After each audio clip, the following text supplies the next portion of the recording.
Happy birthday, Neville Goddard. Thank you, thank you, thank you. Isn't it wonderful? Quick video. Happy birthday, Neville. I miss you. I know we miss you. 120 years ago, you were born. 120 years ago today, Neville entered the world, and we are much better because of it. I have to give a quick manifestation example. Went to the market. My wife loves to eat eggs every morning. When she wakes up, she's hungry. Eggs, I cook. I'm the guy in the kitchen.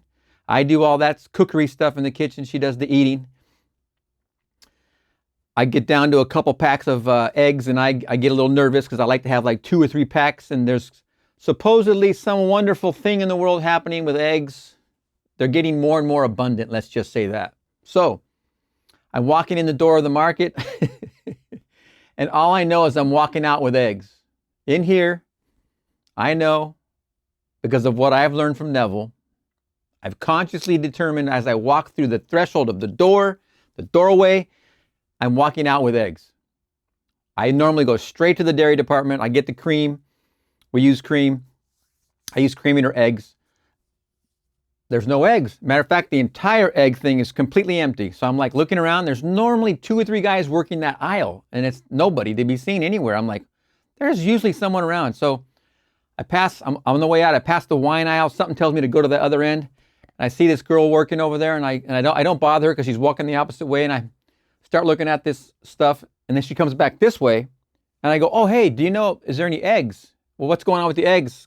She goes, "I would just call in tomorrow." Tomorrow, I go, "Oh yeah, okay, so I'll call in tomorrow." She goes, "Yeah, call in versus coming over here." I go, "Okay, all right, it's too bad." She goes, "Yeah, maybe call in tomorrow morning or the next morning, because when we get them, they just go right away." And I go, "Oh wow, okay, I appreciate that."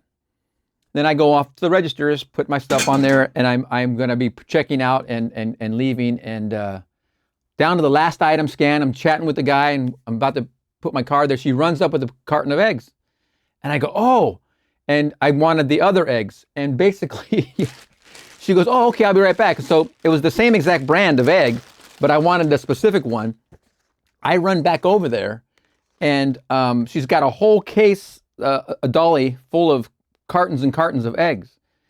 And I go, "I thank you so much for thinking of me," because she really didn't have to go up there and alert me, but she did, and I was almost out of the store. So I went and got the eggs. I got a couple 3 packs of eggs. I says, I'm going to be a hog because I want to make sure my wife is covered. So I thanked her. "Thank you so much for thinking of me." I got back to the registers with the 3 cartons of eggs, put them in the checkout. The guy held the thing for me because he was about to leave on a break. Coincidentally, he didn't have anybody behind me. Coincidentally, as I walked in the door, I saw myself walking out with the eggs. Everything in this reality shifted to make my assumption a real, assumed fact. He didn't have a problem staying longer before his break because it meant his break was later. He said this. The girl came up, brought the eggs, then went back to get the next carton open, the next box case open, to then find the eggs I was looking for.